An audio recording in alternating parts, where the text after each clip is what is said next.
Welcome back. Last time I gave you some sentences using our new dependent pronouns. Let's do those first. We started with you, singular feminine, send me to him. Well, we start with the verb, hab, to send. Next, we add the feminine singular suffix pronoun. That's the tethering ring. That's you send. Now we need the me, which is where we need the dependent pronoun we. Okay, you send me. Now we have to get me to him. Well, for the to, we use the water sign N, which is the to for people. Last, for the him, we use our dependent pronoun, su. That's you send me to him. Good. We also had the sentence, you ferry her across to the city. As we all know, we begin with the verb, to ferry across, which is ja. For the you, we can use the basket suffix pronoun. Now comes our dependent pronoun, say, for her. Now we just need to the city. The to has to be the mouth R hieroglyph because it's to a place. The last thing we need is city, and that's our old friend Niwit. And that's you ferry her across to the city. Good. Last time, we also learned the passive voice, and I gave you some sentences to translate as practice. Let's see how you did.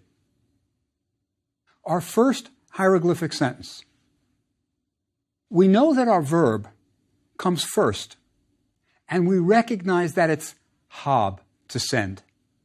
Right after the verb is the passive indicator, to, the loaf, the quail chick.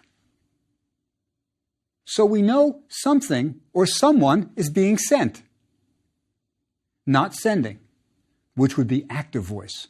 Well, it looks like the manservant is being sent. Now, we have the mouth R followed by the word for town. We know the R is for places, and that makes sense since town is a place. So the manservant is being sent to the town. Next is the face hieroglyph with a stroke. When I see this, the first thing that comes to mind is face.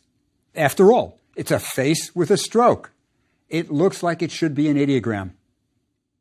But that really doesn't fit. Another meaning for the face hieroglyph, even with the stroke, is concerning or because of. And that makes sense because the next word, kat, means work. At the end of kat is 10, this. I'm sure you noticed that it agrees with the noun, work, which is feminine. That's why it's 10, not pen, which is the one used after masculine nouns. So our complete sentence is, the manservant is sent to town concerning this work. Good. Our next sentence was this one. The verb is clearly you, is. And we have a suffix pronoun attached to it, a tethering ring. So it's you, feminine. So we have you are.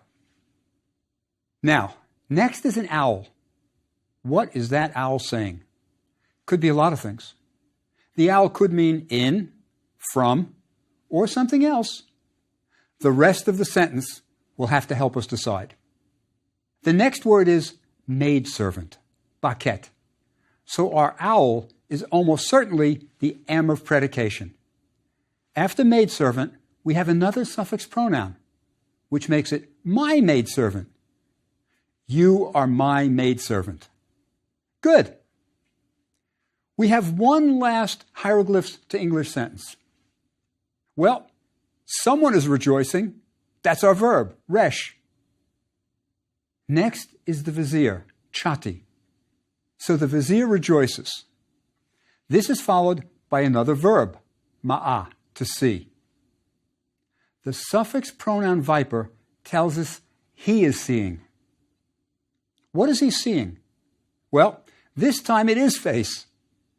And if we take into account the suffix pronoun folded cloth attached to the face, It's her face that the vizier is seeing. If we want to make it a smooth translation, we can add a when. The vizier rejoices when he sees her face. Good. We also had a few English to hieroglyph sentences. Our first was, I am sent to the city. As always, we start with the verb, and in this case, it's have.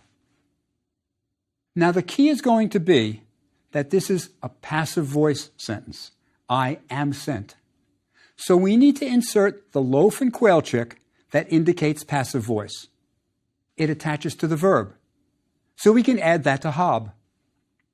Now, since it's I who is being sent, we add the suffix pronoun for I, which is the man hieroglyph. Now we just add to the city. Since it's a place, we use the mouth R for the to, and now we add city, niwit, and we have it. I am sent to the city. Good, you're getting it. I suspect this is getting even easy for you. Let's do our next sentence. They are seen in the river. Could be crocodiles. Again, a passive voice sentence. Our verb is ma'a, to see. Since it's passive voice, we attach the loaf and the chick to the verb. Now we have to remember what the suffix pronoun for they is.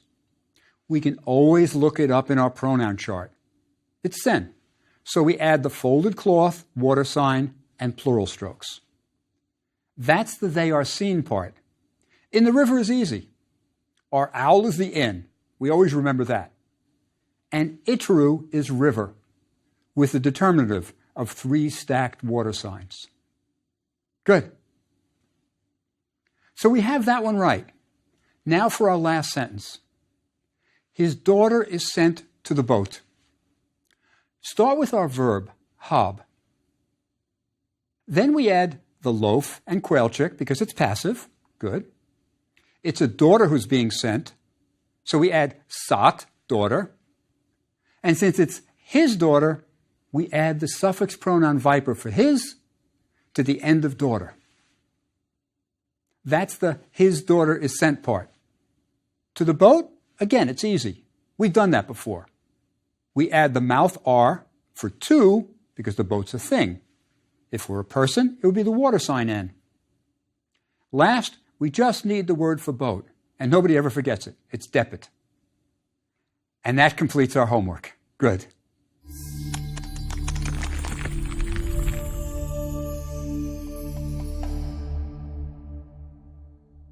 Now for something new.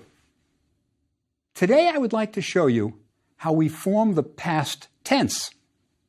It's similar to the passive voice in that we tack something on into the sentence next to the verb. For the past tense, it's the water sign. So for example, we know how to say I see. How would you pronounce it? That's right, something like ma'i. Now, let's do the past tense. I saw. Same as I see, we just insert the water sign after the verb. Ma'ane. That's I saw. We can do this for any sentence we've had in the past lectures. The vizier rejoices. Resh chati. To make it past tense, just insert the water sign. The vizier rejoiced. Resh en chati. It's really easy. If we want to get fancy, we can even combine our passive voice with the past tense and say, he was sent to town. That's both passive voice and past. As always, we start with our verb, send, which is have. Now let's add the suffix pronoun for he, which is the viper. We all remember that now. But that's he sends. We want passive voice. But we also want past tense. We know that we insert the loaf and the quail chick for passive. But we also know that we insert the water sign for past tense. But we're going to use both. Which comes first, the past tense or the passive voice? The answer is that the past tense water sign comes before the passive voice loafing chick. So, he was sent would look like this. Now we need to add to town. The to will be the mouth R because it's a place. Town is Niwit, so we add the mouth and town, and we have it. He was sent to town. Good. I'll be giving you some past tense sentences for homework today. But first, I want to show you another family of biliterals. This way, we can have some new vocabulary words and thus do some new and interesting sentences. One biliteral family we know already is the ah family. Hieroglyphs that end in the sound ah, like ma, or sa, or ba. Well, the new biliteral family is the W family. They all end in the sound w or u sound. Here's the first example. It's a small pot and is pronounced new. This is a very special pot, and we call it the new pot. Very often, you will see a pharaoh making offerings to the gods. In his hands, he holds 2 new pots. He's offering beer. Since I showed you the pot that held the beer, the new pot, I might as well give you the word for beer. It's pronounced heket. It was a little jug after it, right? You see the jug? So we know the word has something to do with a liquid. In this case, it's beer. Another biliteral with a W at the end is the plant, which was pronounced su. At the end of this lecture, I'll show you special uses for some hieroglyphs. So many were very, very important and used as symbols and all kinds of things, but I'll show you later. This feather is pronounced shu, and it's another important hieroglyph. The horizon hieroglyph is pronounced ju. 3 water signs were pronounced mu. It's also used as a determinative at the end of the word river. There are other hieroglyphs in the W family, but they're rarely used. If we come across one in a word later, we can talk about it. For now, that's enough of the W family. Now, let's learn a few words and see some of the new biliterals in action. That's the only way you're going to learn them.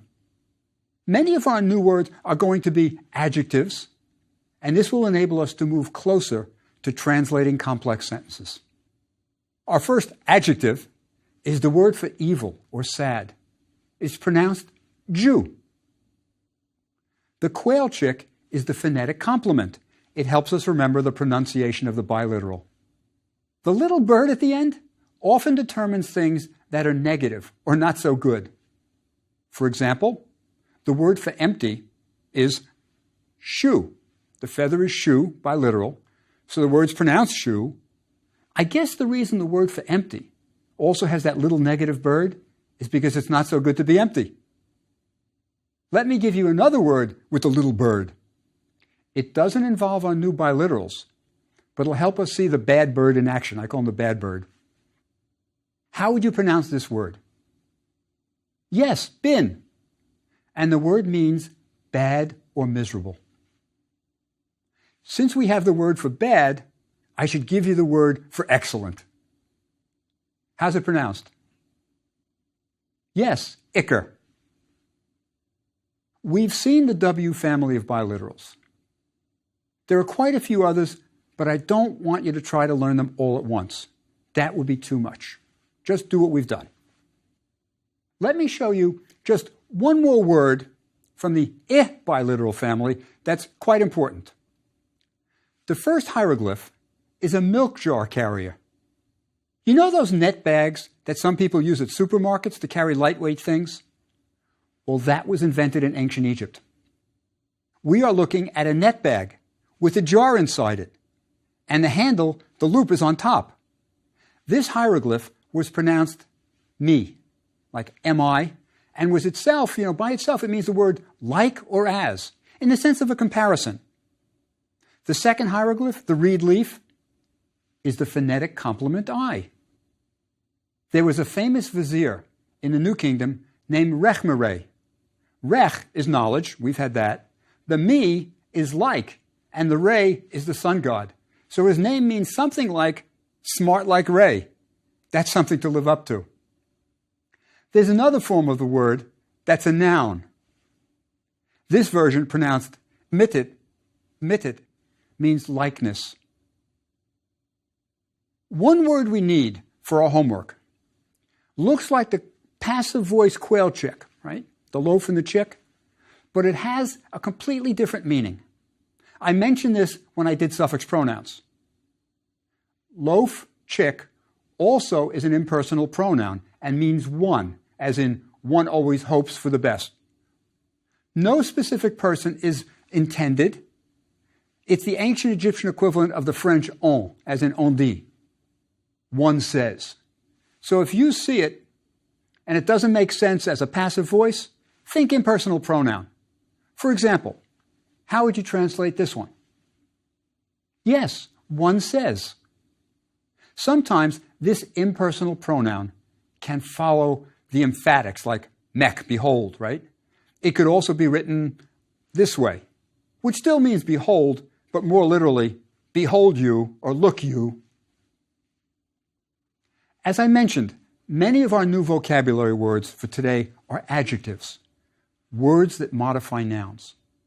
Today, we learn how to use them. Adjectives can be used in 3 different ways. Knowing these 3 ways will give you considerably more translating power. The first way is the traditional way, modifying a noun. Sometimes this is called an epithet. It attributes some character or property to the thing, the noun, being described. For example, the evil plan. Evil, the adjective, is the property being attributed to the noun, plan. This is a traditional use of an adjective. Pretty woman, sad child, tall tree. When used as epithets, which is their most common use, adjectives come after the noun and agree in gender with the noun.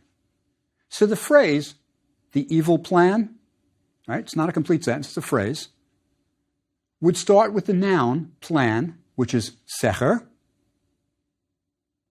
Then the word for evil would come after, secher, Jew. Now, if we wanted to say the evil woman, we would write woman first, and then follow with the adjective, Jew. But we have to add a T at the end of the adjective because woman is feminine and the adjective has to agree in gender with the noun it modifies. Before we go on to the second way adjectives are used, let me give you a new adjective. It's so neat and important that I want to highlight it, rather than just add it to a list. The word is pronounced Nefer. Yep, as in Nefertiti and Nefertari, 2 great queens.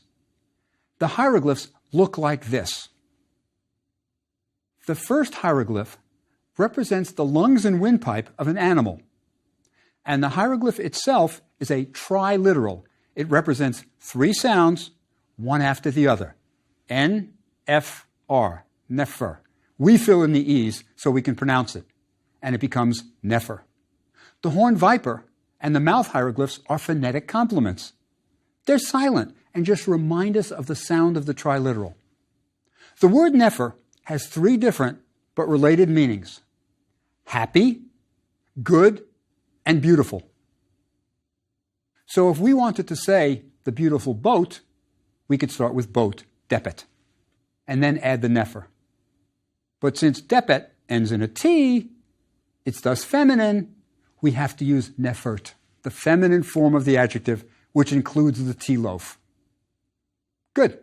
Now, let's look at the second use of adjectives. The second use is as a predicate in cases where we have the verb to be.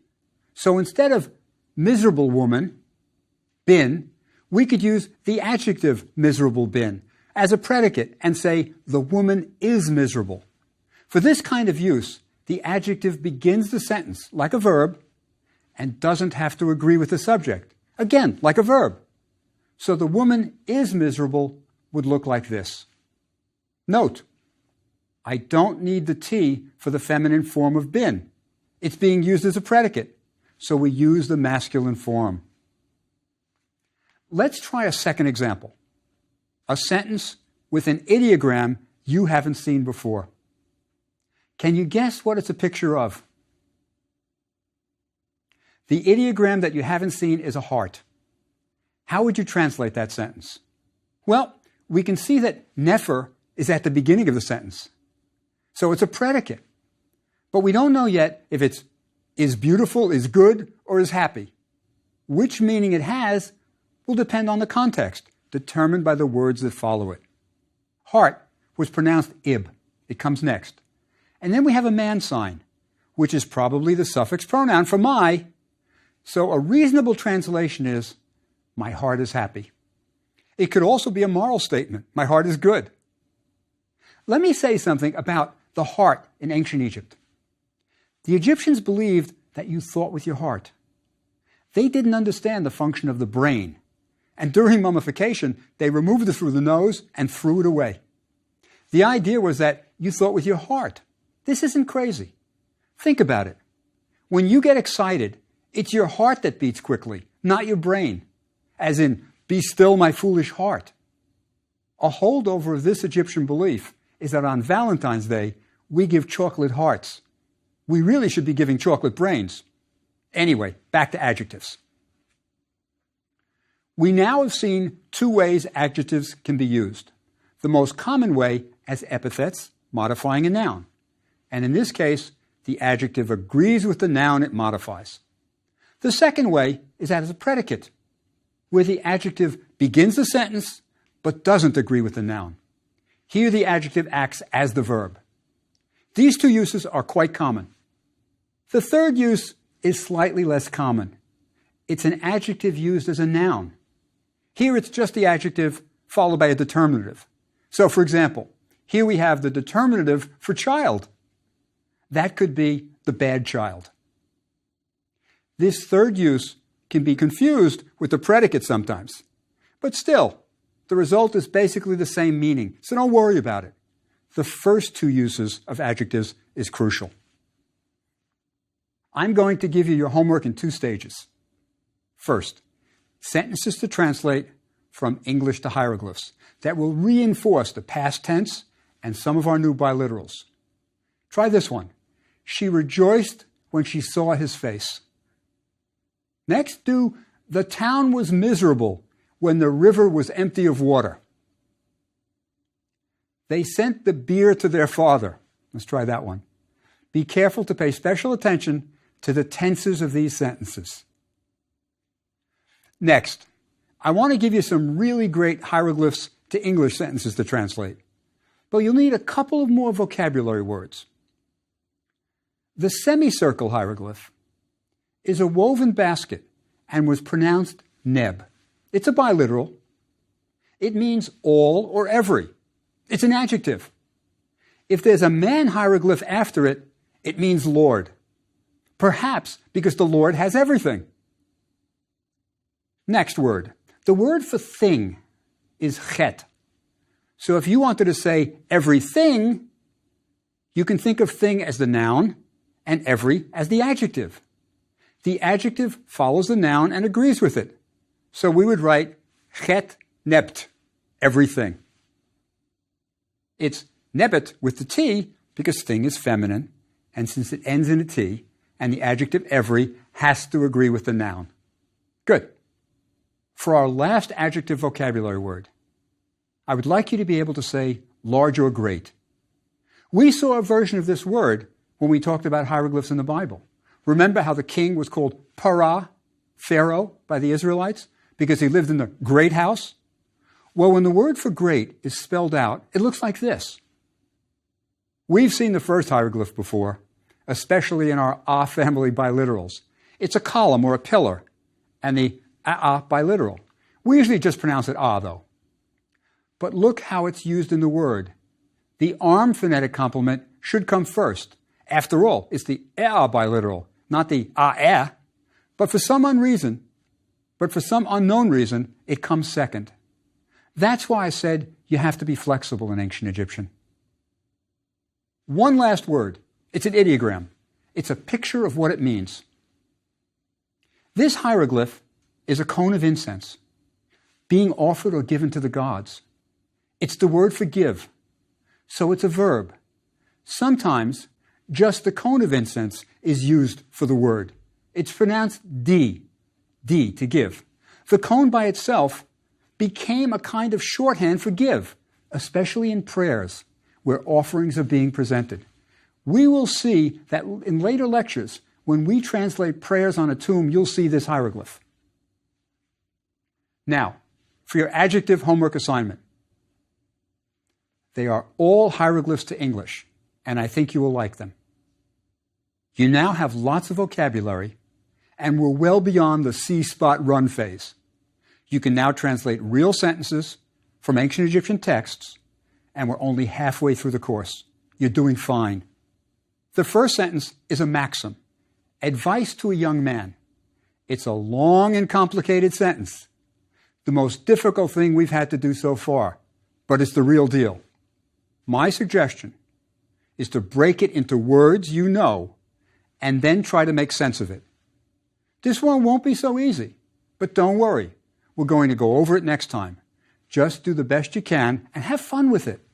I want you to experience the real thing and also some of the difficulties we encounter with ancient Egyptian translations.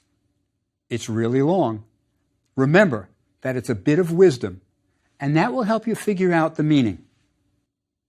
I know that we've done a lot today. We've learned new biliterals and also vocabulary words that include them. Then we went on to see 3 ways that adjectives can be used. Don't feel overwhelmed. It'll come with use. For the new biliterals, add them to a biliteral chart, and that will help you recognize them when you see them. Same for the vocabulary words. Add them to your dictionary. In the homework, you'll see lots of the adjectives, and that will help you towards remembering how adjectives are used. For now, do your homework, and I'll see you next time.